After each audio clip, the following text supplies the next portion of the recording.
Welcome to the Weekend Spectator. My name is Grace Reilly, and I'm here with Paul Kengor. We are just a few days away from this highly anticipated election. So today we're going to be breaking down some of our predictions for what will happen, which I've heard predictions kind of across the board here, going all up, down, left, right, everywhere. So it'll be really interesting to see what actually happens. But we'll break down our thoughts for you today and go over some of the things that have happened over the past week. But Paul, it's so great to be with you. The great and gracious Grace. It is good to be paired with you again. Oh, it's always so great to be with you. And we were talking before we started recording. It's been such a crazy week just, seeing how far we've come, what's all gone on over the past few months, which has been, it's got to be some of the craziest political things that have happened. Obviously in my lifetime at least. Between all of the things that we've covered on the show that have happened over the past few months. So for it to finally almost be to a conclusion point, so we hope, it feels surreal to me. Well, in the way that the two sides are now kind of jumping on anything they can in the last few days, any gaffe that anybody makes, and they try to blow it out of proportion or try to seize on it. Look at the case with Biden's garbage remark, right, about Trump's supporters, and Yeah. now the White House has scrambled to even edit that in a way that has journalists very unhappy about that. But that gave ammunition to the Trump campaign. Mark Cuban's point about women supporting Trump, not being strong women or whatever it was, or not having any strong women around him, That which is no crazy intelligent because or strong women are ever around Trump. it's crazy. That again shows how people on the other side, they don't read things or watch things that they disagree with. You go to any Trump rally. He's made Laura head of the RNC. She's His The head of his very campaign strong is and what? intelligent. Yeah, look at his wife. It's just that's just inane. He's surrounded by strong women. But that's the kind of thing they just throw out there. And by the way, in sports, and Mark Cuban is a big sports guy. By the way, he's from Pittsburgh, and I wish he would buy the Pittsburgh Pirates, frankly, because we could start winning again. But that's what they call in sports bulletin board material, right? You come in on a Sunday morning as a football coach and you say, okay, look, they have no respect for us. Look at what they said about us. So that was a really dumb comment. Now, conversely, the as we're talking here on Friday afternoon, there was reported that Donald Trump. I'm getting emails from people. A guy this morning who emailed me. Donald Trump called for a circular firing squad against Liz Cheney. Called for her assassination. Right? I'm like, what's this guy saying now? So I looked it up, and you actually read the comments. And Trump's making a comment, frankly, that a bunch of left-winger peaceniks used to make about Dick Cheney and George Bush, right? Hey, you guys are such war hawks. Why don't you send your own kids into combat and let them see what it's like, right? And what Trump is saying is, if Liz Cheney wants to be a war hawk, let her go in and be surrounded by enemy fire and see what that's like and see if she has a different feeling about war. And it's a very good point. I used to tell people in my classes all the time, ask yourself this question, especially in the days of 2003, 2004, when we were going to war against Iraq and Saddam Hussein. Would you want your son, if you were president, would you put your son in that battle? In a way, it's kind of an unfair question, Grace, because no parent would ever put their son or daughter into any battle. I wouldn't want my sons to fight against Hitler. The parent loves their child and doesn't want their kid in combat. So fortunately, the president's job isn't to put their own kid in combat. But the point that's being made there is, yeah, it's real easy for her to kind of pound her chest and be a war And hawk. for Uh, other people's sons and daughters into harm's way, but exactly, and that goes for a lot of politicians. Right. It's their job to put other people's sons and daughters into combat. But even then, you have to look at it as Trump is doing in a way like, well, would you want your own kid in that battle? So that's all he was saying about Liz Cheney. And I looked it up immediately, and of course, all the stuff that pops up. Trump. There was a just an utterly irresponsible piece at CNN that said Trump called for firing squad or something like that against Liz Cheney. And I thought, how dare CNN put this up? They should. That's unconscionable that they would post a piece like that. And the guy, the article even had the quote from Trump. In fact, I think it's where I got the quote to begin with. And I said, well, that's what he means. What are you doing? So at least a CNN reporter had the integrity to put the quote in there. But that wasn't what he was trying to say. So it just shows the kind of desperation. We had a piece on Monday in American Spectator by David Catron. The first person to yell fascist loses. Well, they've been accusing him of being a fascist, of being Hitler. Now they're accusing him of wanting to execute Liz Cheney. By the way, the guy who's been shot himself because of the left's incendiary rhetoric. So in Well, these last few days, the vitriol is really ratcheting up as they try to both sides try to pull out a victory here in the final days of a dead even match. well, and it's exactly what we talked about last week with the Hitler comments, the fascist comments. I mean, CNN, the left had no, MSNBC broadcasting had no issue calling Trump's rally a Nazi rally and Right. connecting it to Hillary said the same. Well, exactly. there was a fascist rally in Madison Square Garden in the 1930s. So, Trump rally, fascist I think rally. she said, People are we, brilliant, we aren't they? just can't ignore this. We just can't look past this. Like something along the lines. That's what she said. So point being, I mean, so not only with this piece you just described about the firing squad in the comments and how they framed that in a misleading way. I mean, obviously they have no shame because we saw all of this last week. We saw all of this where of course they're getting this, they have this fake outrage over what they're framing to be that kind of comment from Trump, whereas the people on the left are inciting violence all the time against him, saying Right. outrageous things all the time. And they That's are inciting totally violence with this okay. kind of rhetoric. Yeah. I mean, to Yeah. compare him to Hitler, to compare him to Hitler and Stalin and Mussolini, um, why wouldn't someone want to take a shot at a guy who's going to be Hitler, Yeah. right? If you could have stopped Hitler in 1931, wouldn't you, right? That this is the kind of by ratcheting it up like that, they're going to make people like Matthew Thomas Crooks, who doesn't know any better. He's like 20 years old.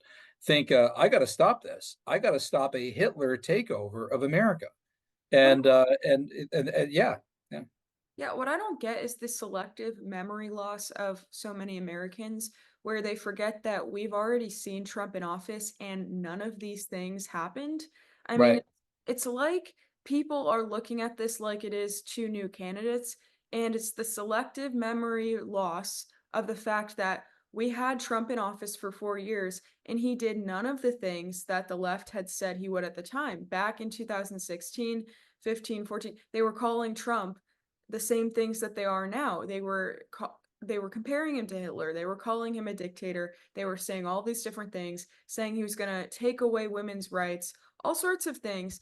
And none of that happened while he was in office. And that's the question to these leftists now that are saying, I can't vote for Trump because he's going to take away my rights. And if I'm a woman, I can't vote for him because I'm not going to I'm not going to have control over my body and this and that.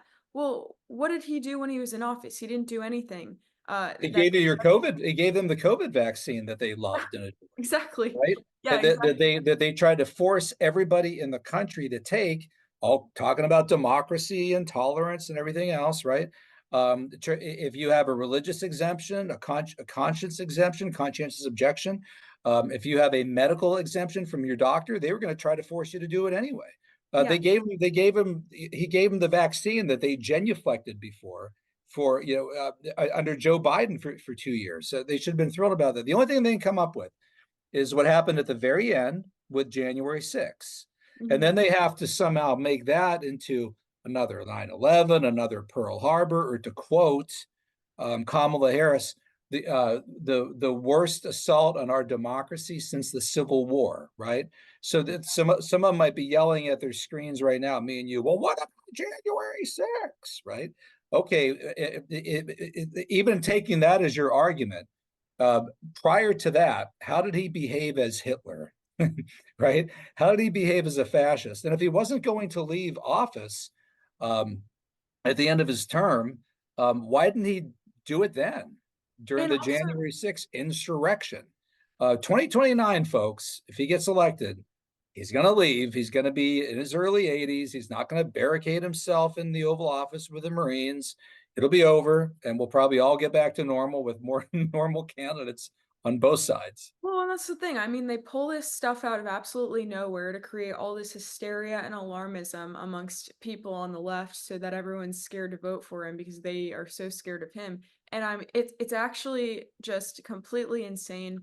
And I will say too, just the democracy point you brought up just made me think of this. I was talking with some of the people I worked with today about this, how, with the election almost being over next week, that is by no means a break for us in the conservative movement, because I think that what this election has taught us more than anything is that we need to, now more than ever, get to it and be fighting the battle of ideas. Because the fact that this is even a close election, the fact that so many are even considering a candidate as radical as Kamala Harris is says a lot. And that says a lot about the kinds of things that we should really be trying to just, again, fight in this battle of ideas. One example being even just the definition of democracy versus constitutional republic. No one Right. understands that at all. The Electoral College, we'll hear about that, especially if Trump wins. I'm sure that will be again, and it is every single year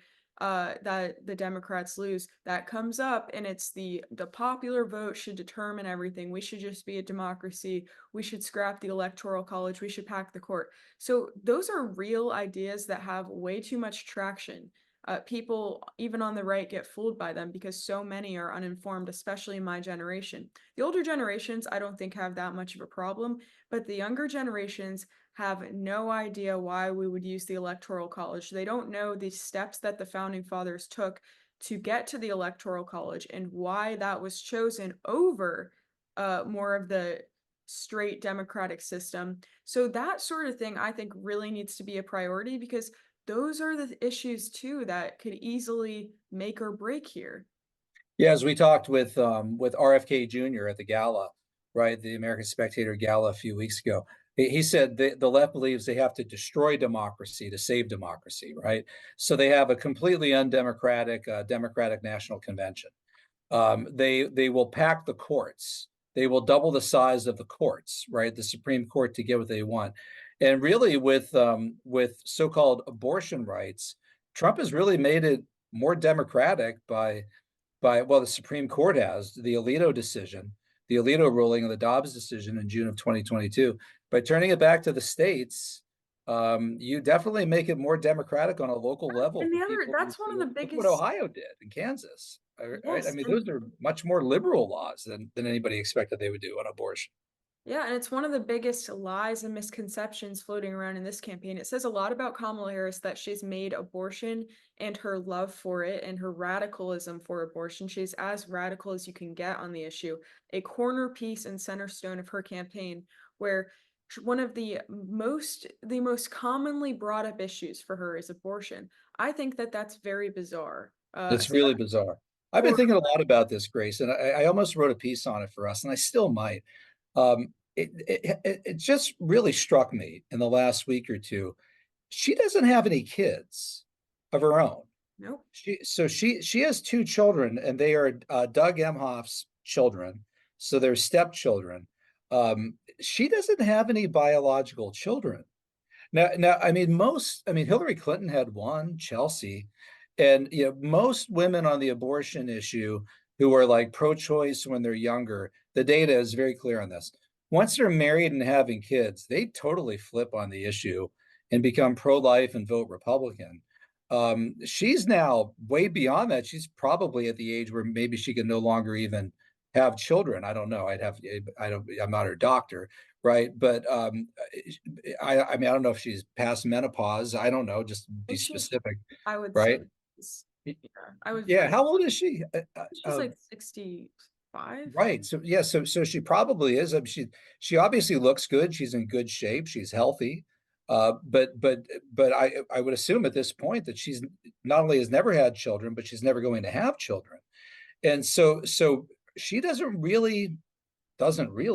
She certainly doesn't understand motherhood in the sense of, let me be specific to people, biological motherhood. it really changes a woman to get pregnant, have that child, carry that child for 9 months, give birth. I mean, I've been through it with a bunch of times with my wife, right? Hold that child, nurse that child, raise that child as your own. She's never had that experience. And so that probably further fuels her abortion radicalism, if not fanaticism. Yeah, I don't think people really thought about that. that's a good point, and that combined with her Marxist father, her actual Marxist father. I mean, combine all of the things together. But I think too, to make this By the way, you segue, know what his name is? Donald J. Harris. Isn't that that's wild? I actually didn't know that. I I kind didn't know it either till we got a piece submitted to us by a writer. I hope we'll run it pretty soon, talking about her father. Her father's name is Donald J. of Harris. that must be traumatizing for her. Right, exactly. Right. Think about that. That's Yeah, almost no, that's Shakespearean, funny. right? But yeah, and that makes it even funnier, the comment that she made the other day about how whenever she was asked if she's ever made any mistakes ever, and what her response was, basically when she said, "No, I've never made any mistakes," she said, "Oh, well, as a parent, we make mistakes." And she's not really, like, I guess she's a stepmother, but Yeah, that's another thing that makes that more yeah. interesting. And she's a parent and a mother, right? So we're not saying she's not. Yeah. But there's you're going to have a very different view on abortion. Data shows this. If you've had children. Now, Hillary Clinton remained a fanatic even after having Chelsea, right? So obviously, a lot of women don't change their position on abortion if they have had children biologically. But she has not. She's never experienced that. She's never experienced biological motherhood. Well, and it's clearly fear mongering because her main point with this is to talk about how Trump is going to ban abortion, take away women's rights. And Trump is not that pro life. He is the pro life candidate in this election, but pro life people are not thrilled with Trump or Vance because both of them have they're moderates on the issue.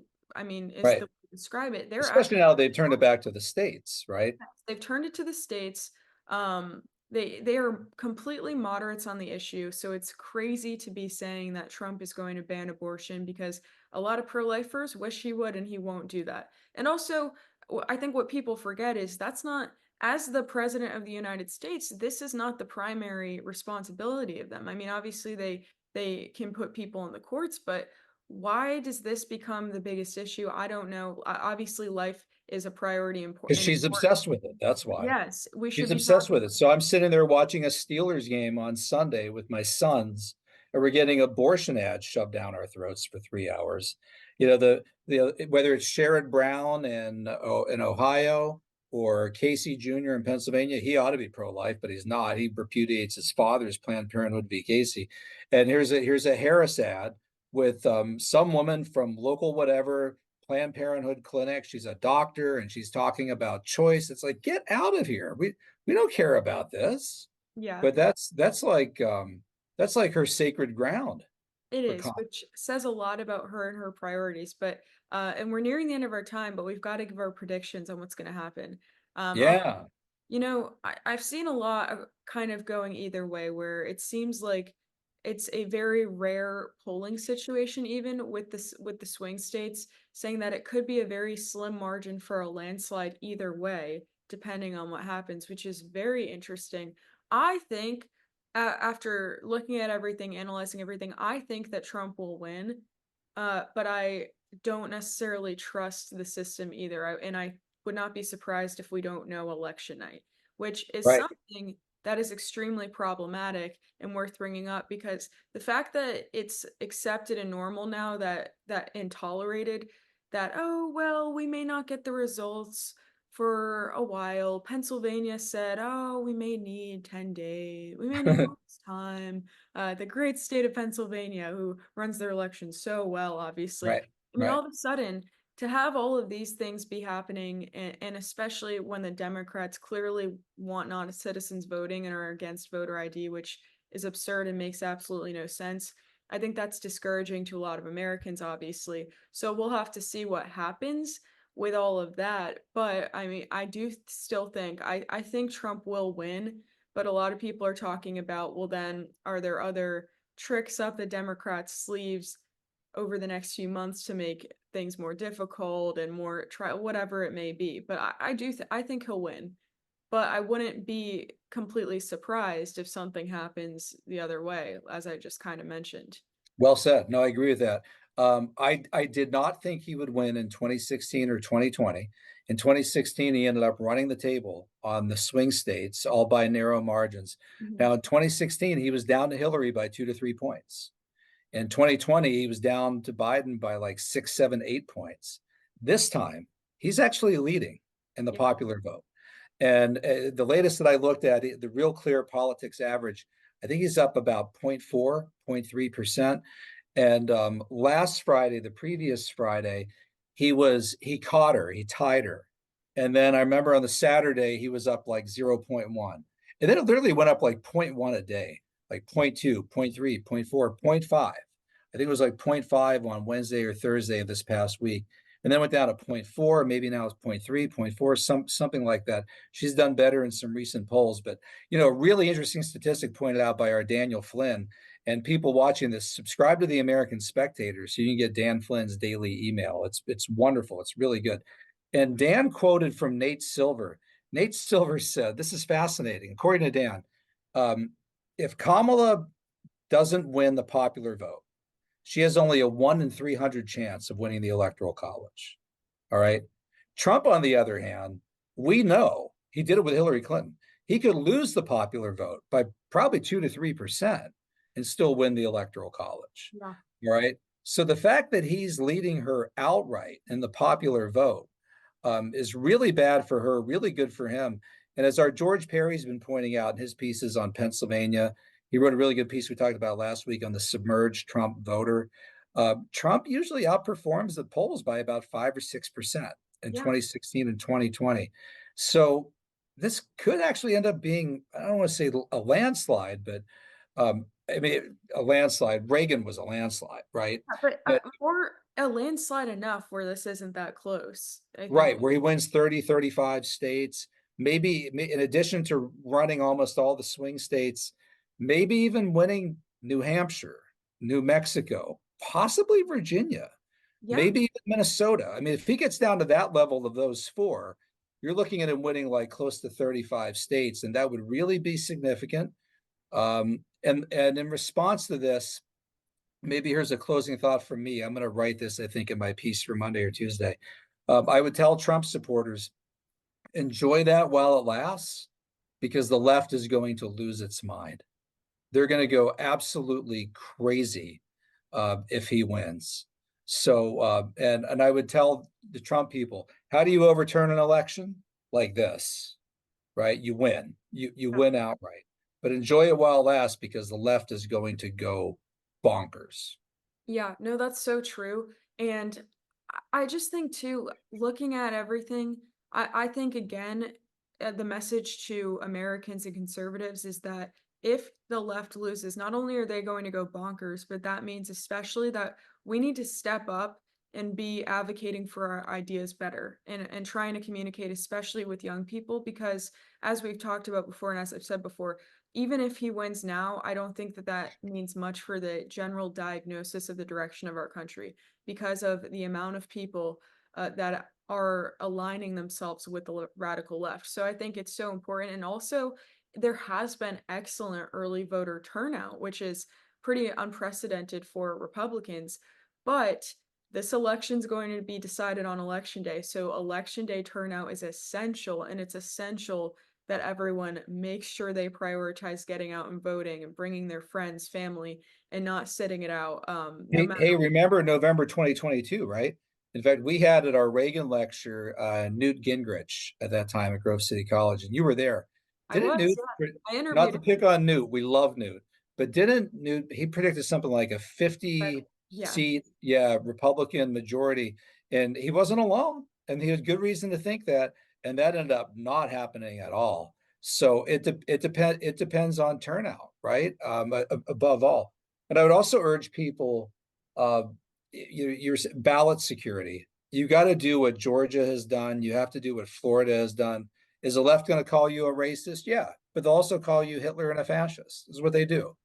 but you have to put up with it. You have to put up with the name calling and fix it, so you don't have that kind of nonsense like we had in Pennsylvania in 2020, where no one had any idea how many mail-in ballots were out there.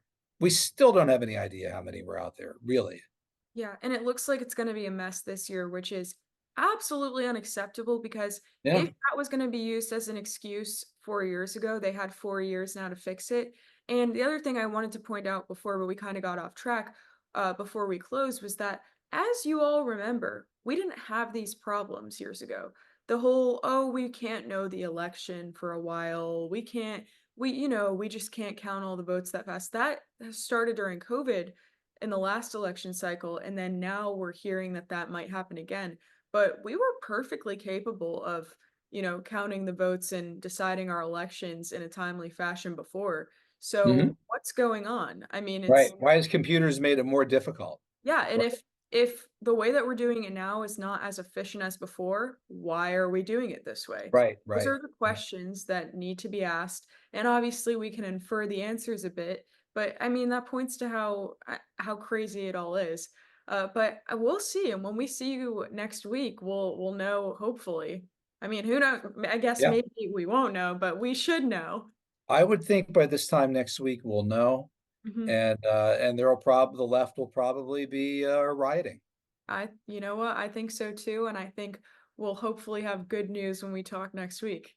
Right. All But we'll right, you got see. it. But everyone, make sure that you get out and vote and bring your friends. It's essential. All hands on deck. The most is at stake now than there ever has been. That's why I think people are so eager to vote early and really just do everything that they can because there's a lot on the line. So make sure you get out and vote. Thank you for watching this episode of the Weekend Spectator. Go to spectator.org to read the articles that we've talked about and also Paul's pieces that will be coming out early next week ahead of the election. And make sure that you like, subscribe, and share with your friends. It was wonderful to be with you today, and we'll see you next week when we know the answer of who won the election. Grazie, Grace, and we will see you all next week. Next